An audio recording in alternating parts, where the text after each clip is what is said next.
Assalomu alaykum. Ahli gruppa yaxshimisizlar? Mana bitta rolik qilaman devdim. Mana hozir yangi yerda qulupnay ekishga tayyorlayapman, xudo xolasa. Ochiqqa ekaman. Bu yerda sutigiga 1 tonna hisobida bu yerga xo'sh 6 sutik joy. 6 sutikka 6 tonna. Ikkita 53 moshin bilan chirmagan go'ng pora soldim. Sutigiga 5 kilodan amofos berdim. Keyin traktor chizil bilan yaxshilab traktor haydadi, aralashtirib to'proqni. Mana oddiy shunday agat oldirib qo'ydimda 2 marta suv beruvdim. Namini qochirmasdan, mana hali nami qochgan yo'q, mana 3-suvini qo'yyapman. Endi bunday qilishimdan maqsad yerda jamiki bor o'simlikni urug'lari o'sib chiqadi. O'sib chiqadi. Ular 15 sm bo'lguncha suvni to'xtatmasdan, namini qochirmasdan suv qo'yaveramiz. Chunki chirmagan porida har xil o'tlarning urug'i bo'ladi, sho'r bo'ladi. Keyin uni qizish xususiyati bo'ladi. O'shalar yo'qoladi. Xullas pora chirishni boshlaydi. Faqat havo issiq bo'lyapti, bu yoqdan nam bo'lyapti, qizish jarayoni yo'qoladi. O'shanday bo'lgandan keyin o'simlikka ziyon bermaydi. Mana bu chirmay turib, mana shuni suvga o'ta bo'ktirib, yuvib, tozalab ekin ekilmasa, qishki kuniga boradida ziyon beradi o'simlikka. Keyin mana bu chirish jarayon o'sha qishga boshlanadi. Nam juda ko'p bo'lgandan keyin chirish proses o'sha qishga to'g'ri kelib qoladi.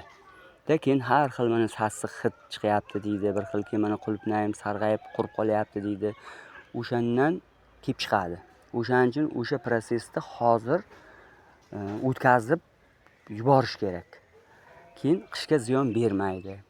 Ana endi bu 15 sm jamiki o'simlikda urug'i o'sib chiqqandan keyin mayda pat-pat traktorda hamma biladi. O'sha bilan tobiga kelgandan keyin boynagi o'tlar qo'shilib haydaladi. Maydalab uni hamma biladi, ishlatib ko'rgan, juda mayin qilib tashlaydi. O'sha haydashdan oldin keyin sutigiga, o'sha mayda traktordan haydashdan oldin sutigiga xo'sh 3 kilo ammoniy sulfat, 3 kilo karbamid, keyin bir sutigiga 2 kilo kaliy qilib sepiladi-da, keyin o'sha traktor bilan haydaladi. Amofosni birinchi berishimdan maqsad, sabab amofos buni ko'pchilik yaxshi biladi. 40 kundan keyin o'simlikka ta'sir qiladi. Uni sepgandan 10 kun, 15 kunga u o'simlikka birdan ta'sir doirasini ko'rsatmaydi. 40 kundan keyin o'simlikka foydasini berib boshlaydi. O'shaning uchun birinchi mana bu amofosni berib yubordim. U oziqalarni berganim yo'q. Agar imkoni bo'lsa, ilojlaringiz yetsa, bir sutikka 1 kilo oltin gugurt to'g'rilang. 5 sutik joyda tayyorlayapsizmi? 5 kilo oltin gugurt sariq. Buni hamma biladi. O'shandan seping yerga. Bu chunki sinov tajribadan o'tib kelyapti.